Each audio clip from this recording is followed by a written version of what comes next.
This event is, and welcome, is part of our series of special events that we run every quarter, every time we have an amazing guest speaker. Today we are going to talk about how personal storytelling can transform your business, boost your career, and drive change. And I do see lots of familiar faces. For those of you who don't know me, just a super quick intro from my side, and then we get started. My name is Andrea. I'm the head of Ideas on Stage UK. I'm a presentation coach. We specialize in working with business owners, leaders, and their teams who want to become more confident presenters. In the last 14 years, we've worked with thousands of clients around the world, including companies like and business leaders from organizations like Spotify, eBay, Salesforce, Amazon, and more than 500 TEDx speakers. Our mission is to stop great ideas from failing just because of the way they are presented. And our vision is to help hundreds of thousands of business leaders inspire their audiences, increase their influence, and make a positive impact in the world. And that's it. Enough about me. Just a couple of house rules here on Zoom. Now, I'd love for this session to be as interactive as possible. So there are a couple of things. One, many of you are doing it already, which is great. Webcam on. Now, you don't have to, but if you feel like it, if you like to turn your webcam on, that's the best thing we can do to have a good connection with each other. And also, as you've done already, let's use the chat. So if you have any ideas or questions for a speaker or comments, anything you'd like to share, please use the chat. Let's make it as interactive as possible.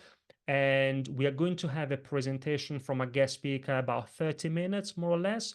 And then I'll give you an opportunity to ask questions directly. And then we're going to conclude. Very simple. I do want to thank some of our or all of our supporting partners for these special events. We've got fantastic organizations that decide to support these events. For this one, we've got the Visual Jam, Everyday People. We have some here with us today, Tech Italia and Startups Magazine.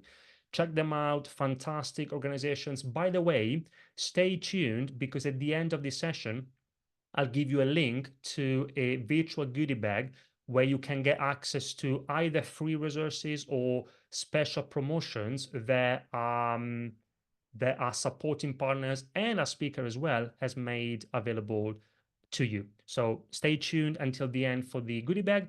And our speaker today is the CEO of Storycast, best-selling author of Glow in the Dark. He's a communication and leadership expert and award-winning host of the Unconventionalists podcast. He's an inspirational speaker at industry conferences and Fortune 500 companies, including, just to give you a few examples, L'Oreal, Google, the Premier League, NHS. For those who are not from the UK, that's the National Health System.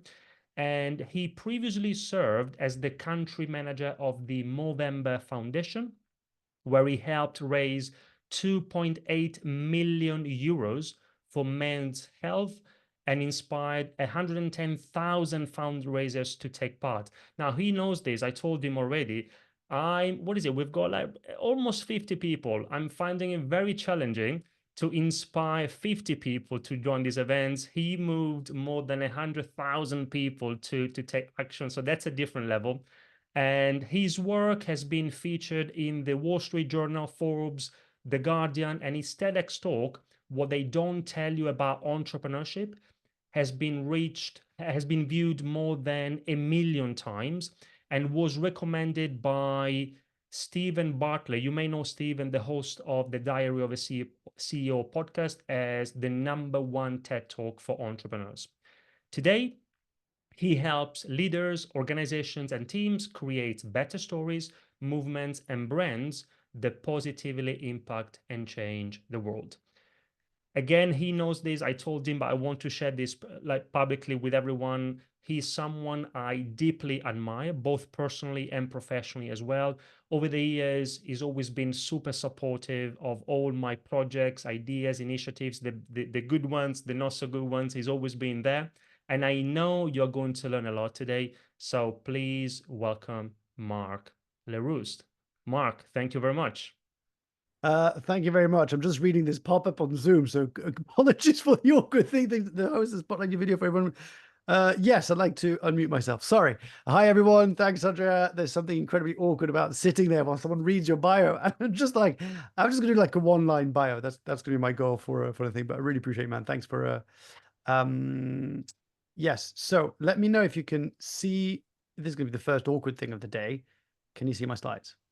Yeah. Can you hear Yes. me? Yes. All that stuff. Good stuff. Okay. So I realized like half the stuff I planned in my first part of the presentation, I just did in some way, shape, or form. So we're just gonna have to go with it. Okay.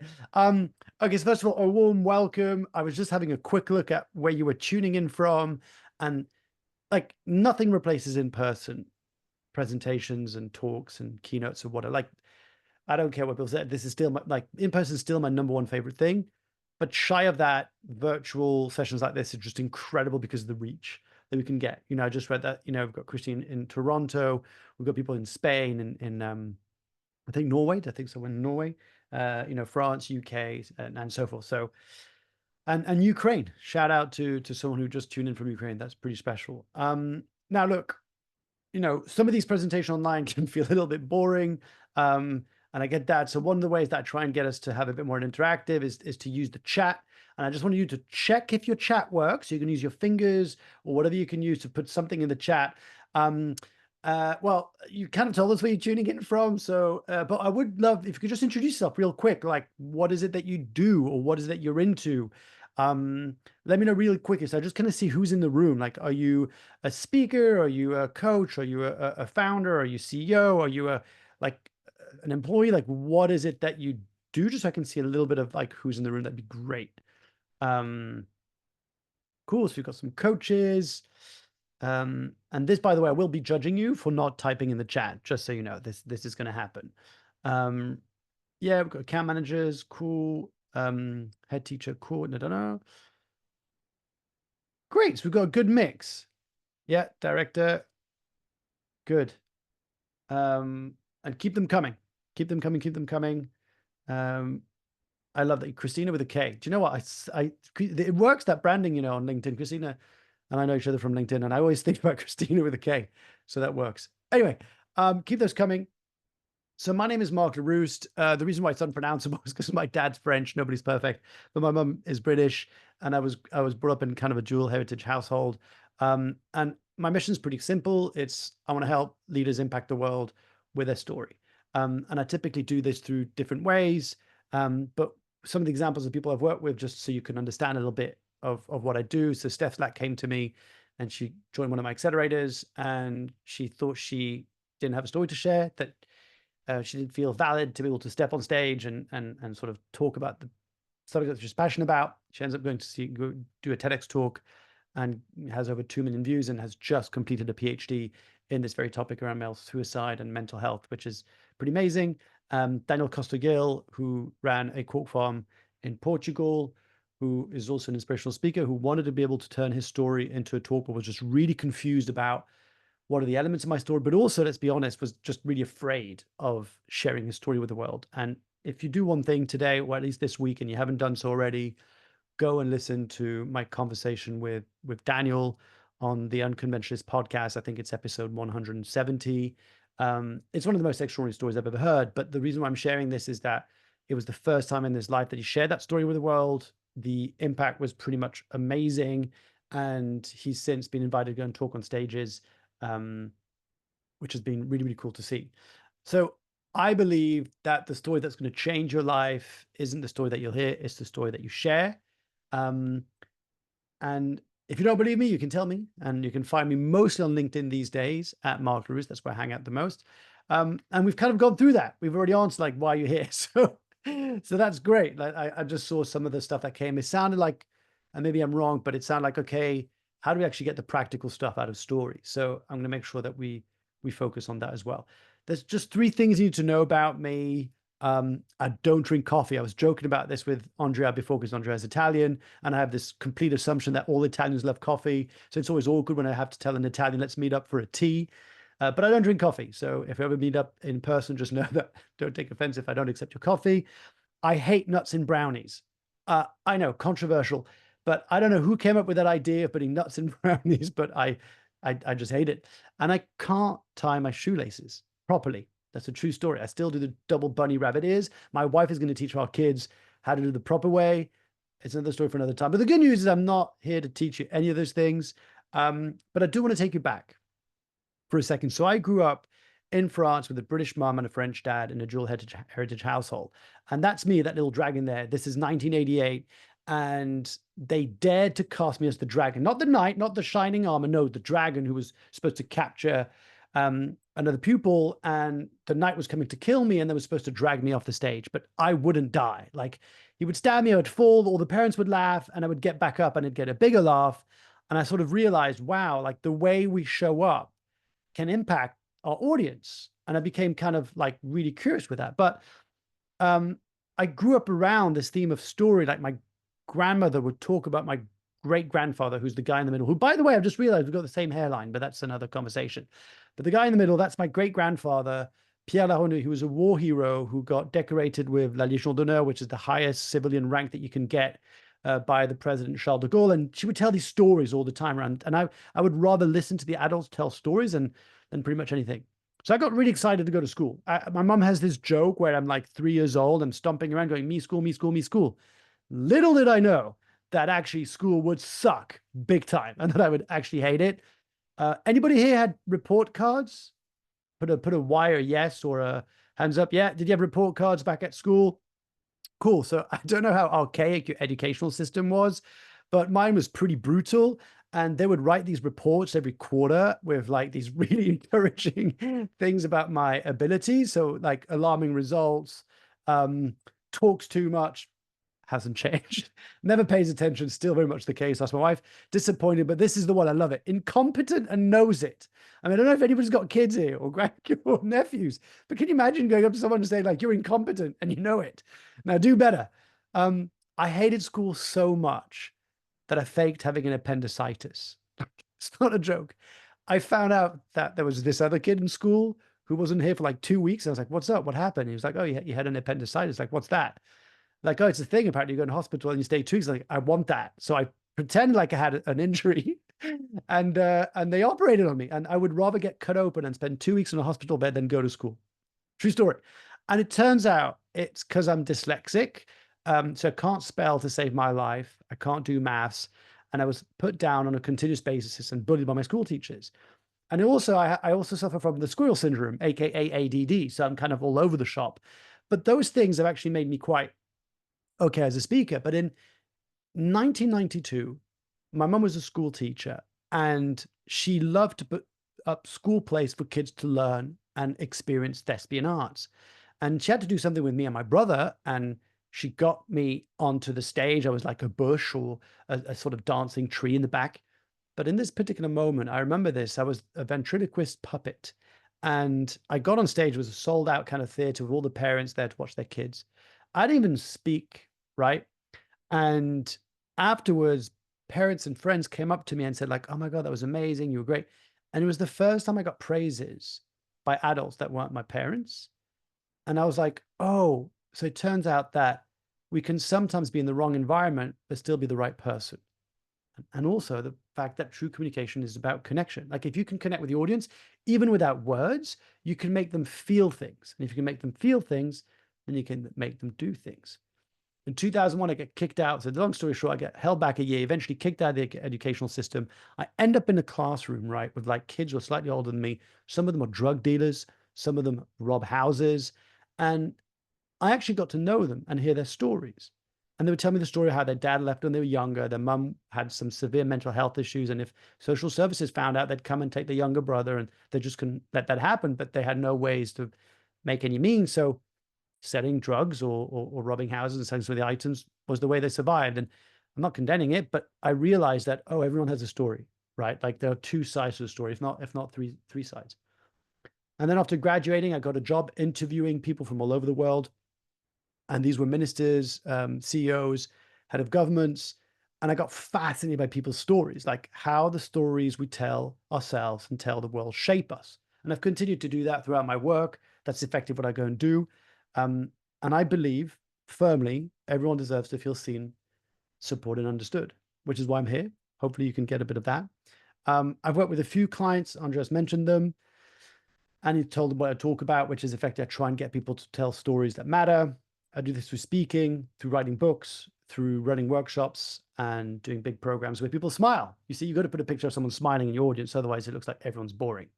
So here's what we got on the menu today. I'm going to try and zoom through this because we've got half an hour. I normally have hours, but here's what we're going to do. Talk about the art and science of storytelling. Just out of curiosity, anybody here still and genuinely, this is a genuine question just to know what we can focus the content today so I can make it as valuable for you as possible. Anybody here still unclear as to why storytelling matters? Can you just put a yes? And it's actually better if you let me know than if you sit quietly at the back of the room and don't say anything. It's like, school, I'm going to pick on you. If anybody here just unclear about the impact of storytelling, let me know. Yeah, cool. Perfect. Then we're going to embrace the idea of personal storytelling because that's kind of my go-to, my specific niche in leadership communication is around personal storytelling or founder-led marketing.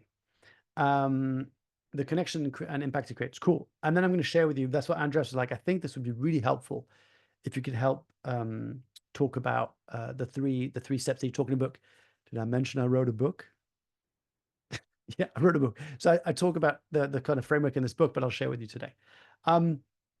Ultimately, what I want you to walk away with today is to be able to answer this question. How can we get people excited about what you have to share, say, or shell, right? By the way, quick question. What is it that you're selling? We're all selling something one way or another. If you're fundraising, if you're teaching, you're selling the idea of education matters. So what is it that you're trying to share, say, or sell? Let me know in the comments below so I can understand. I'm going to use this opportunity to take a swig out of my water bottle.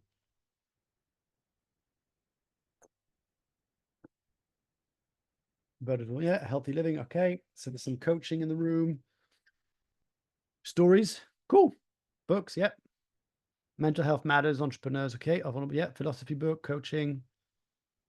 I sell services for airlines. Okay.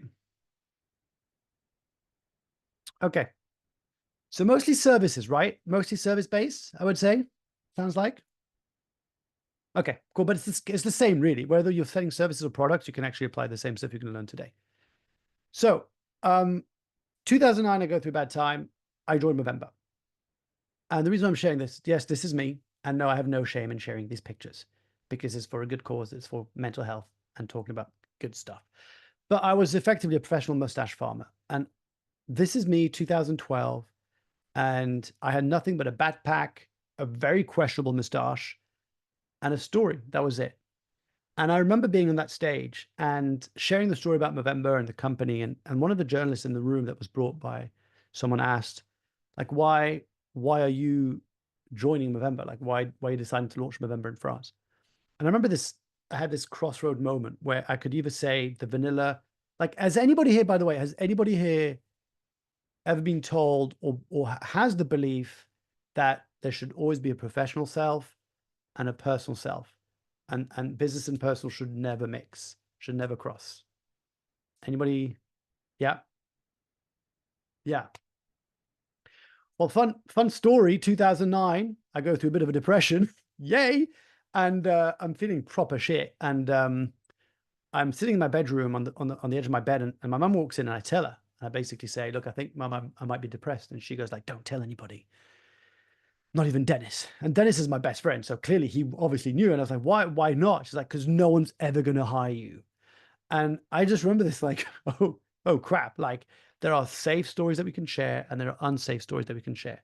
And professional and personal should never mix. So I'm standing in front of this room of strangers. And in that moment, I decided that I was going to say the truth. And I said, well, in 2009, I went through a bad time and I felt pretty lonely. And I felt like there wasn't that much information out there that spoke to me. And Movember had a way to connect with me in a way that I loved and felt genuine. And so I wanted to join a cause where I believed that men talking about their mental health is better for the world. So I tell this story and I'm thinking that I'm going to get tomatoes thrown at me. And instead I get a queue of people coming up to me and saying, my son's been going through something, or I've been going through something and I haven't really heard somebody else talk. And I realized I was oh, nobody wants to be known for their shame. Right. I know it sounds silly and obvious, but we are so afraid of what people might think or say about us as a result of us opening up. Now, as you'll see later in the presentation, there is certain boundaries around what I would consider to be appropriate to share in a professional context versus more in a therapy context. But I went and shared my story and how it related to Movember over many years, and we got featured in a bunch of stuff. And I think it's one of the reasons why I was invited on this TV show. Have you heard of The Daily Show in America? Jon Stewart, or previously Trevor Noah. This was the equivalent in France called Le Petit Journal with Yann Barthès, and raised 2.8 million euros. We talked about it. We don't care about that. I was nominated for Inspired 50. But the point I'm trying to make is communication is a transfer of feeling. And I think when you're passionate about something, when you want someone to know something, you're trying to put it out there. But I think it was Les Brown who said, never share data without a story. Oh no, sorry, never have a story without a point, and never make a point without a story. I'm going to pass through all this. I've got a podcast. Google asked me to be one of their faces, and Forbes, all this stuff. But ultimately, I know this sounds weird, but in the short amount of time we have together, I hope I can spark something inside of you that makes you feel comfortable to put yourself out there and open up the crack a little bit more about your personality and who you are. Like, I'm not asking you to swing for the fences and just go like all full trauma, like sharing, but I would love for you to feel a bit more comfortable to share a little bit more about you. Sounds good? Or do you feel like this guy? Is that more like, great, Mark, I have to share about me. This sucks. What I'm going to tell you is this: I think Andrea would agree with me. Being a good storyteller is a skill. It's not a talent. Like, yes, some cultures are really good at storytelling. Like if you hang around with the Irish, it's like insane. They're so good. But the fact of the matter is anybody can learn. Cool. So we just have a problem before I begin. I don't know if you noticed, but we live in a very noisy digital world. We're bombarded by ads constantly. The news isn't exactly great. I don't know if you knew this, but people spend about half their time daydreaming. So they're basically not there. They're not present. They're thinking about other stuff. And Gen AI and robots and all that stuff that comes with it makes us feel a bit like panicky. So how is it that we can actually stand out and cut through the noise? Well, I believe it's through stories. Because I believe that everything in life is about stories. The stories that we tell about ourselves, the story that we tell others about us, the stories that we tell about the world, or what the world means to us. So, fun little exercise in the chat. Please go crazy. What is one of your favorite superheroes and why? They could be dead or alive. They could be fictional or real. It could be someone in your family. It could be a character in a movie. I'm just curious, who is one of your favorite superheroes, superheroines, or whatever feels best to describe. Let me know in the chat. Xena the Warrior Princess. Yes. Wonder Woman. Okay. Spider-Man. He has no superpower, just passion. And he's got a belt, Ryan. Right. Batman's got a belt. Let's not forget that. Daredevil. Yeah.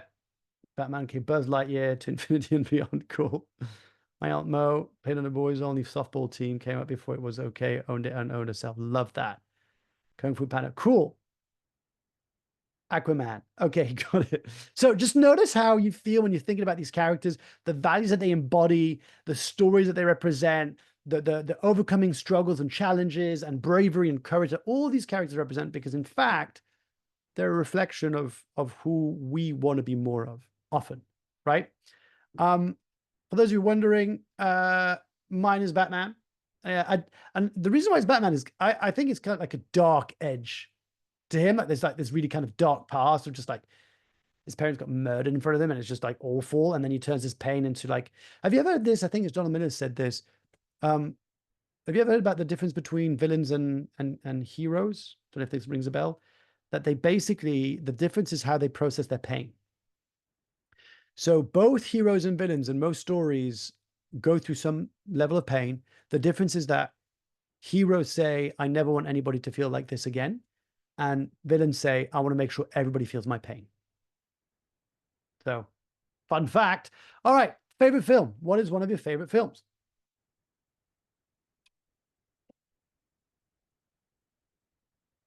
What is one of your favorite films? And I'd love to hear like why. Green Mile. Oof, yeah. Zoolander. Yes, Lord of the Rings, Labyrinth, okay, Lawrence of Arabia, yeah. The Truman Show. That is, yeah, that is a great. Okay, Love Actually. Do you know that I have to watch every year Love Actually? It's not a joke. My wife loves that movie. It's our Christmas movie. Every year, I still laugh every time Hugh Grant does that dance down the stairs. Not gonna lie. Cool. Yeah, and notice how it makes you feel. Like I'm gonna make a wild guess here. Like if you had to see one of your favorite films, you've probably seen it a few times, maybe once, maybe twice, right? Like more than once. Um, and hold that thought for a second. Mine is Forrest Gump, by the way. One of my favorite films is Forrest Gump. There's a line in Forrest Gump that gets me every time. It's a scene where Tom Hanks plays this character, Forrest, and he's at the bottom of the stairs, and Jenny, the love of his life, who he's never really been able to be with, who's staying at his house because she's not feeling very well and probably recovering from drug addiction or something. She's at the top of the stairs. And he looks at her and he says, I may be dumb, but I know what love is. Oh, it just gets me every time. Yes, and the box of chocolate. Absolutely. Um, so why do we love films?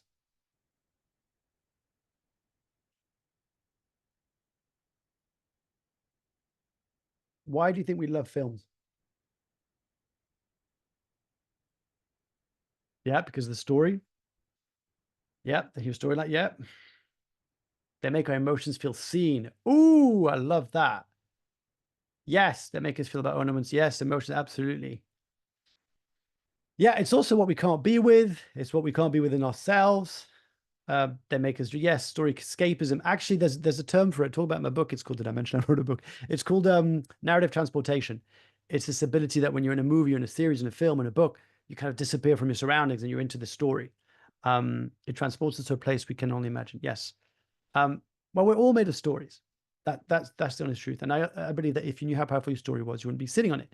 So I'm gonna run through this because I want to get to the how, if I'm being perfectly honest. I'm just gonna say this for those of you who geek on this kind of stuff, because I think it's interesting why storytelling matters. So if you think about like the dawn of time when we started gathering together, Carmen Gala talks about this at length, but the idea is we started cooking, our larynx started lengthen. We started sharing stories around fire camps. And it kind of makes sense. I always think about why do people say that? But it makes sense if you think about it, because you're probably thinking about, hey, don't eat these berries, Andrea. They're going to give you the shits or whatever. Like you want to stay away from those. But you might say, hey, there's this predator and you got to avoid that place. Or here's how we hunt. Here's how we catch. Like it was an ability to transfer knowledge to survive. So most likely the best leaders were often the best storytellers, and it was ingrained in us to pay attention in order to survive. So our brains are literally like hardwired. And we've done this throughout the history of time. We've tried to capture events, traditions, rituals, processes, beliefs through stories. I don't know where you lean on your religious beliefs. Whatever your religious or spiritual beliefs are, what I've kind of noticed is that most spiritual or religious scripture are often based around stories. It's values that they embed and wrap up through stories. It's a way of landing what we believe in, what we stand for, who we are, who we're not.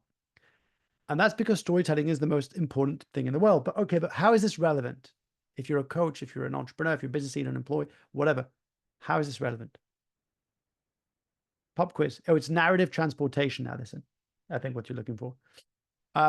What do almonds have to do with storytelling? By the way, this is like the worst parts of the whole presentation.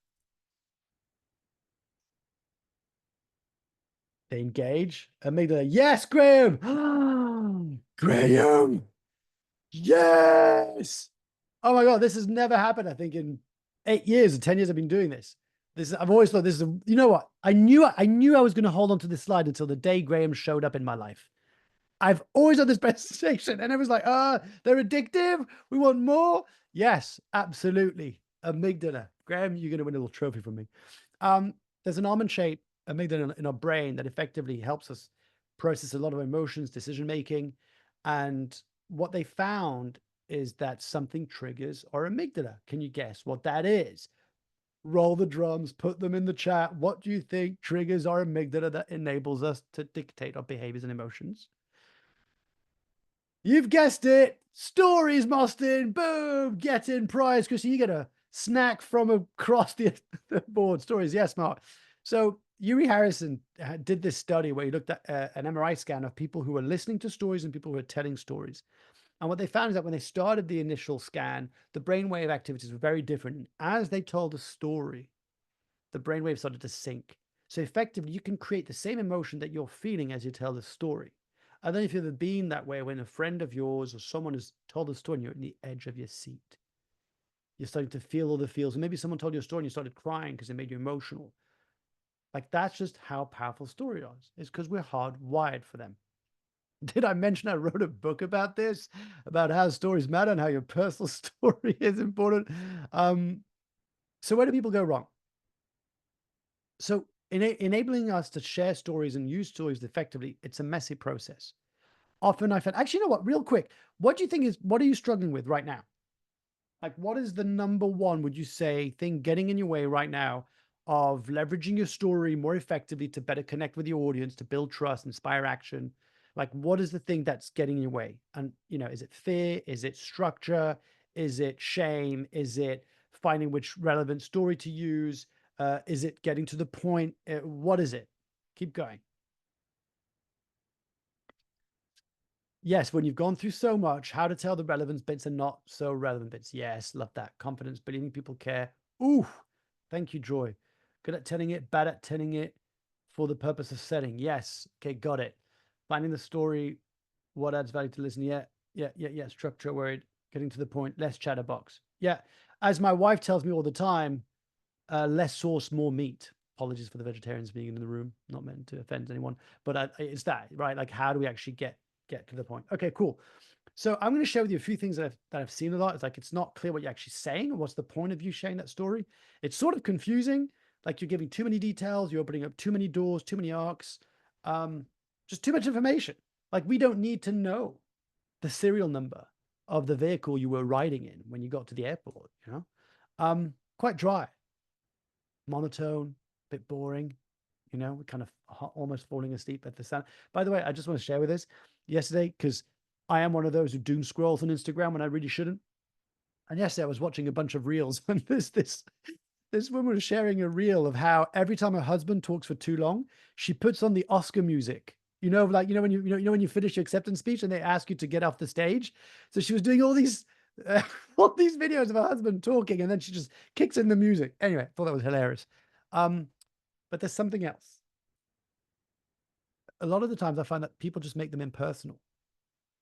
That just hasn't got that kind of gravitas or that thing that enables you to get people to lean in, to pay attention, to care. And I think for that to happen, you need to have three things. Your story needs to be personal, it needs to be specific, and it needs to be emotional. In fact, I would argue that most people who are able to tell stories that people remember, that move people, are people who are able to tell stories that are personal, specific, and emotional. So, your story, can you guess in the chat, what are the different areas that you could actually use your story in? What are the places that you could use your story? Like, what are the different areas? Like, if you think about, hey, guess what environment or which situation would you be potentially asked to share your story? Let's hear it. Social media, meetings, business pitches. Yep. Ben Brown, everywhere. 100%. Deborah, I think that's social, job interview, LinkedIn profile, networking events. Yes. Conferences. Yes. Zoom introductions. Yes. Yep. Presentations. You got it. Absolutely.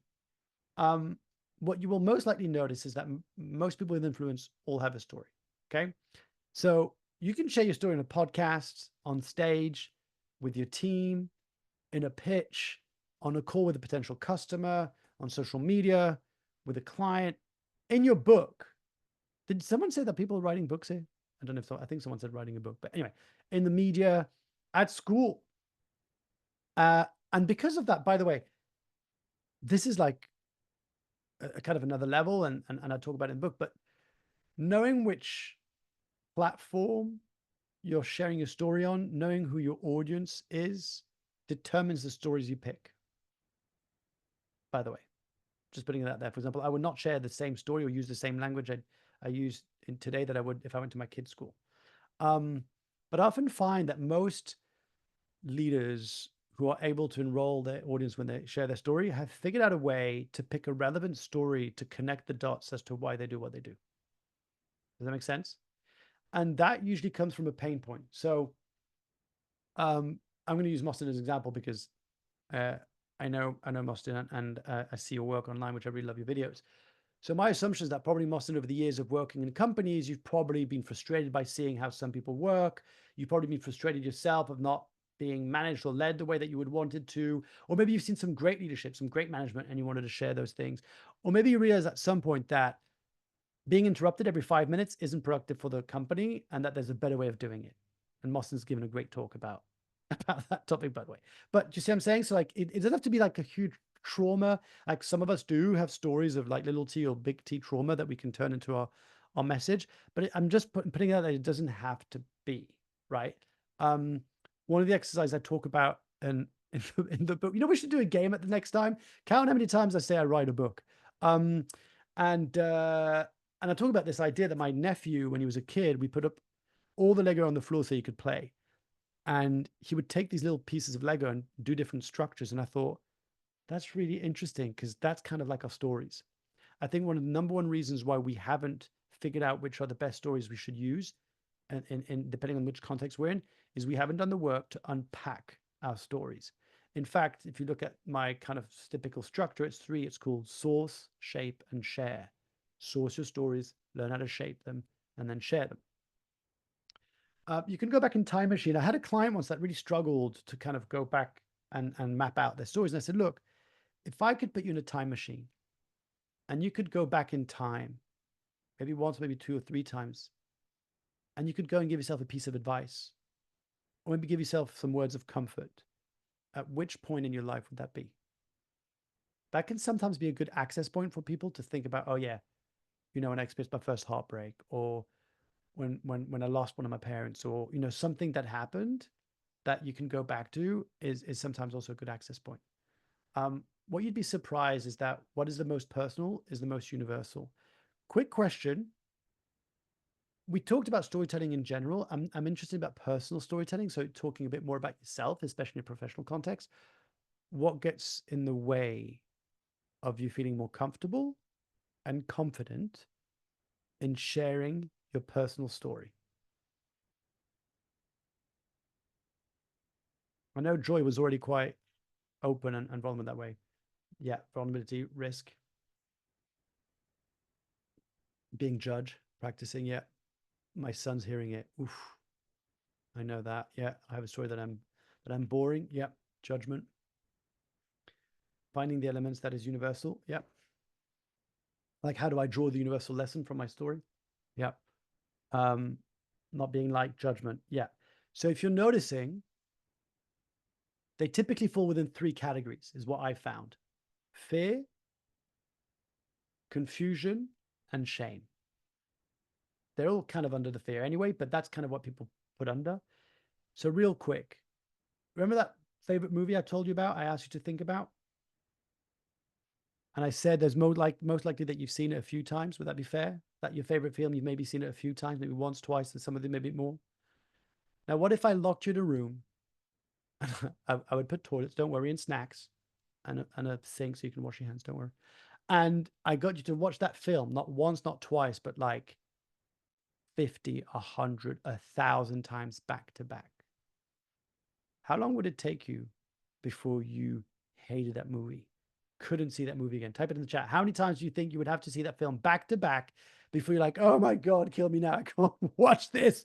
I can't do this. This is awful. This is so boring. 2, 5, 10, 5. Yeah. Never get bored. Liar, Joy.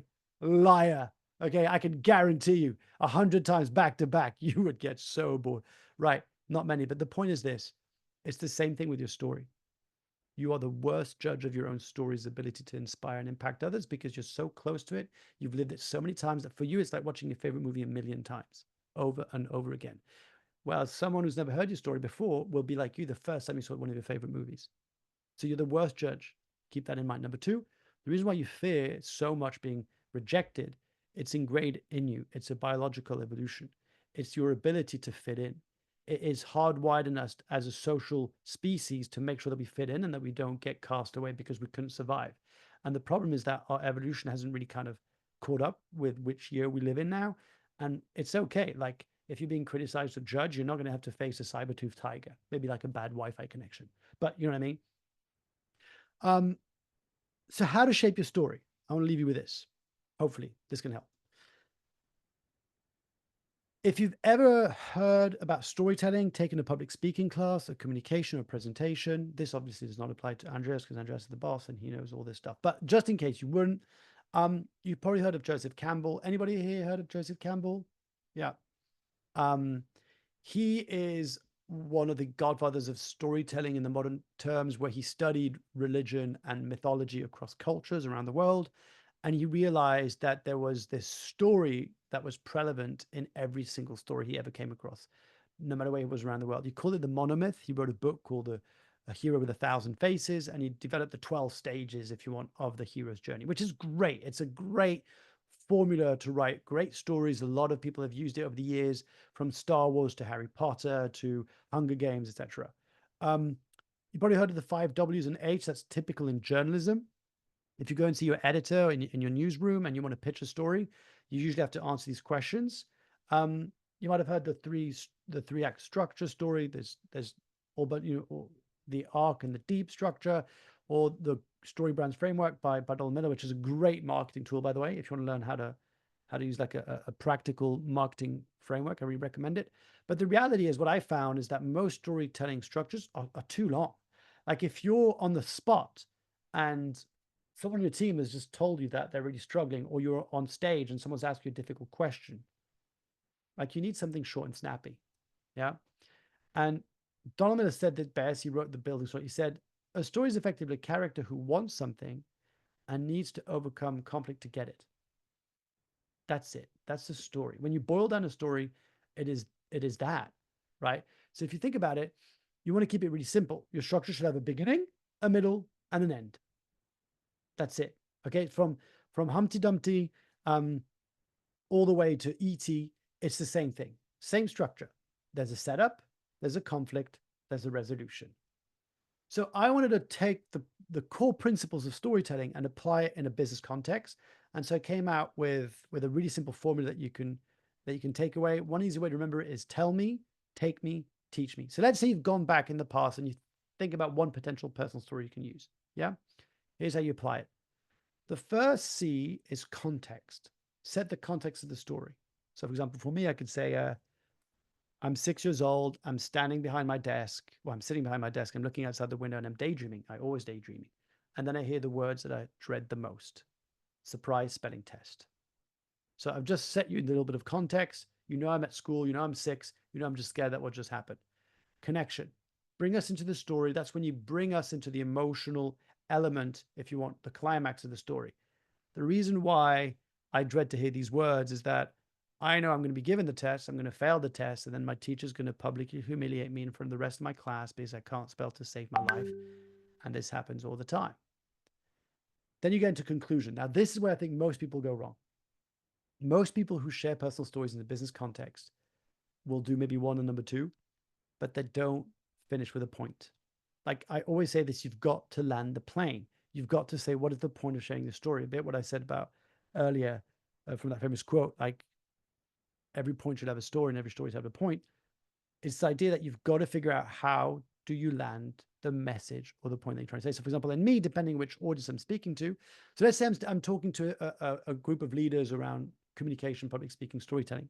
I might use that story and I might end it by saying, and the reason why I'm sharing that with you is that I know what it feels like to not have a voice and feel completely overlooked. That you have so much to give, but there's something getting in the way between who you are and where you know you can be just because you don't have the words for it. Well, I'm here today to teach you how to communicate better so you can have the impact you want. Does that make sense? So it's kind of like using that story and landing it for the point. Here's the great thing. You can use the same story and land different points. Any questions about that?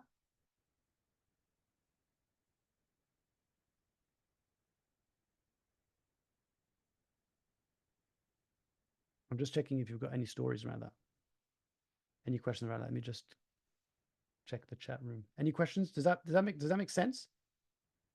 Think about the last point. Yeah, say more, Joy.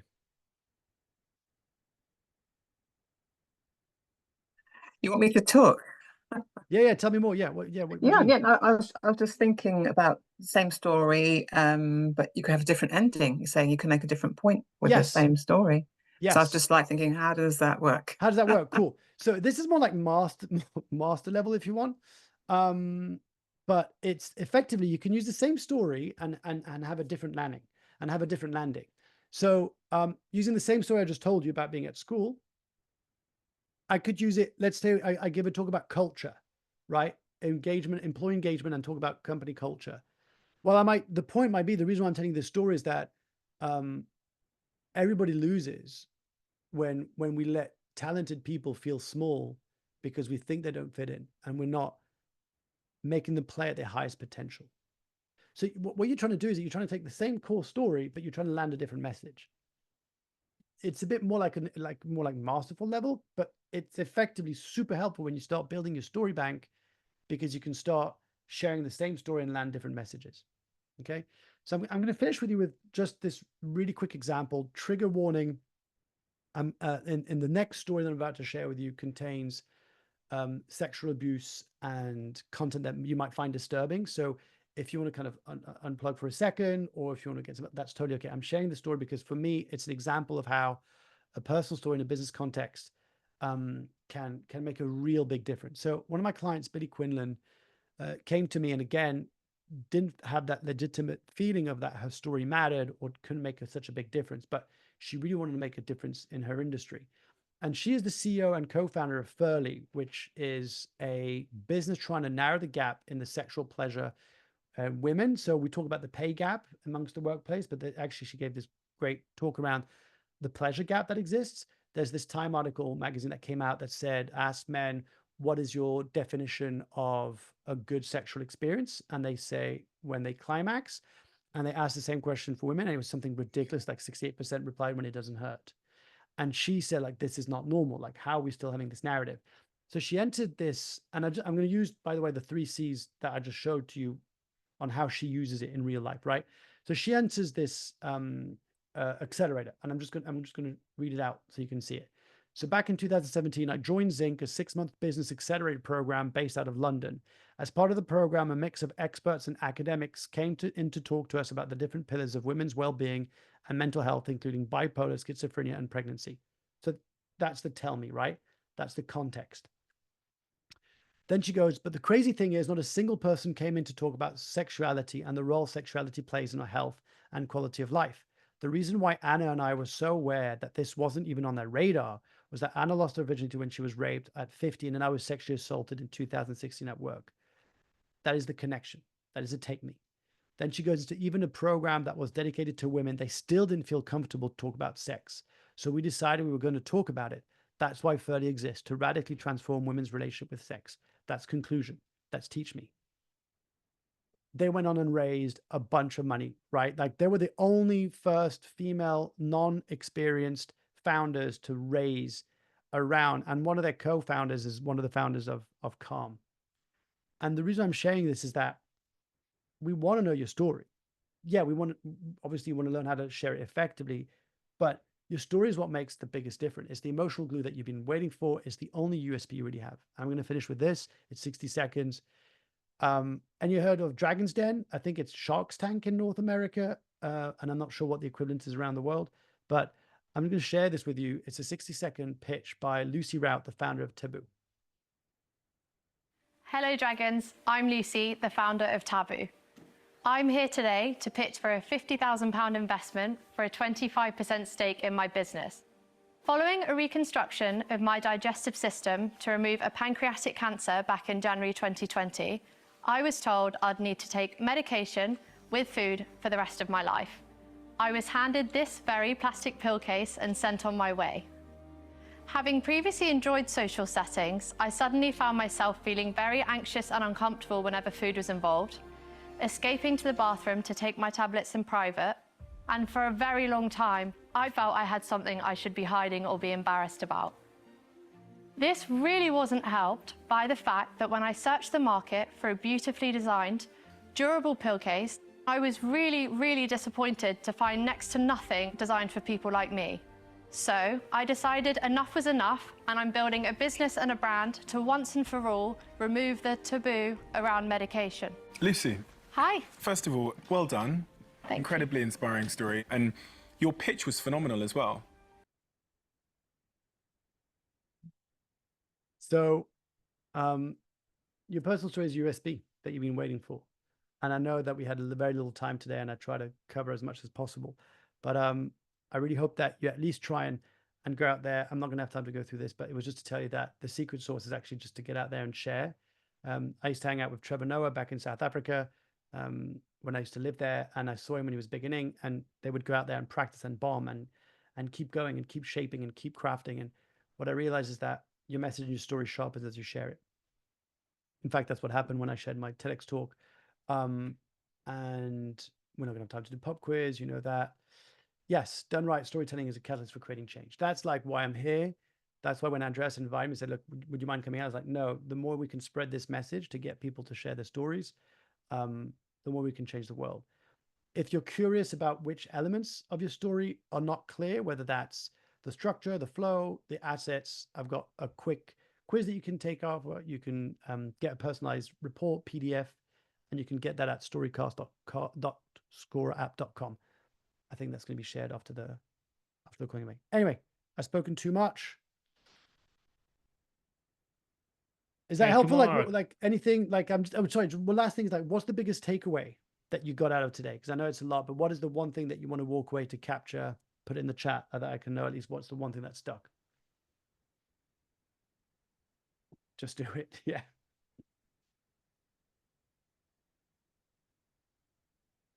Yes, the 3 C's. Yeah. Yeah. What is most personal is most universal. Yes. Okay, thank you. I'm going to be quiet because I know that Andres wanted to say a few things, but I just want to say thank you so much for being here today. I'm over on LinkedIn. If you've got any questions, any follow-up, I'm always very happy to connect. But I appreciate you, and I hope you're going to go out there and share stories and open up a little bit more about who you are.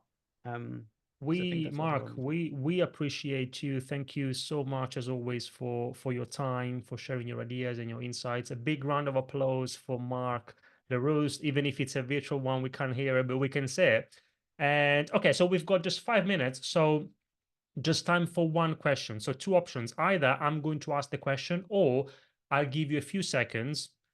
First come, first served. If you have a question for Mark, either feel free to pop in the chat, or feel free to unmute yourself. And we have a bit of a chat, quick question and a quick answer. And then we do need to close. I want to respect everyone's.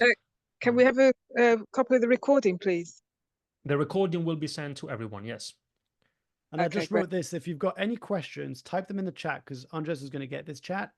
And I promise you that I will, over the coming weeks, answer your question on the LinkedIn post. And I can either tag you as the person who asked me the question or keep it anonymous, whatever you prefer. But if you type in your question there, because I know I've run out of time and it's not fair because you showed up hoping maybe to get your questions answered, I want to respect that and ask your question. Thank you, Mark, as always, for your generosity. We do have a question so I'm going to pick Emily's question. Should your story always be directed to what you're selling? No, it's not about what you're selling. It's about the point you're trying to make. So in the context of business, what you're trying to do is a story is a really great way to create a rapport and a connection pretty quickly. It's also establishes you as someone. So if you look at Donald Miller's story brand framework, right? It's a 7-step framework. And one of the things he says is that a hero or a character is looking for something. They have to overcome an obstacle to get it. And one of the things that helps them, they need a guide. And a guy needs 2 things. A guy needs credibility and empathy. Basically, that says, I know what I'm doing and I know what it feels like to be in your situation. And so your story is a really great way to position you as an effective guide, because your story is about you, but it's not for you. I'm going to say that again. Your story is about you, but it's not for you. And the way that you position your story, it's always to serve. Like I talk about this all the time. It's like, share your story, have a point, and make sure it serves. The way that you can position when it's like to sell. So let's say you're pitching. You want to bring us into a story to explain to us why this problem matters. What is the cost if we don't fix it? What is the opportunity if we solve it? And how people can get involved. Does that make sense? I know that's like a quick run through, Emily, but does that make sense? I'm sure it does, Mark. And again, for everyone, take this opportunity. If you do have questions for Mark, clarifications, or if you like any further explanations, please type them, all of your questions in the chat, and I'm going to share them with Mark, and he's going to answer them over the next few days and weeks. Now, we do need to close. Mark, thank you so much again for your time, for sharing your insights. In case it's helpful, I mentioned the goodie bag. So first of all, let me thank again our supporting partners. Check this out. These organizations, great organizations, Everyday People, Tech Italia London, The Visual Jam, and Startups Magazine. And then if you go here, feel free to take a screenshot of this slide, either the QR code or you've got the URL here.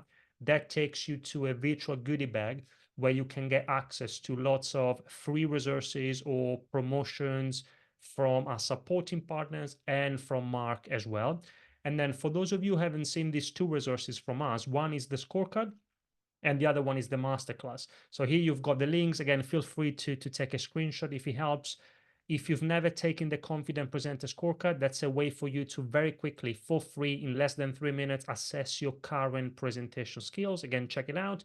And then if you've never attended my masterclass on all things presentation skills, I do it every other week. It's less than an hour, very, very short for a small group, interactive. And if you're interested, again, you can find all the next available dates and times. Feel free to register for the date and time that works best for you. So thank you so much again, everyone. I do hope that you enjoy this session. Mark, thanks again for your generosity, for sharing your ideas. Thanks to everyone who attended. We will send out the recording. In the meantime, all the very best. Let's keep in touch.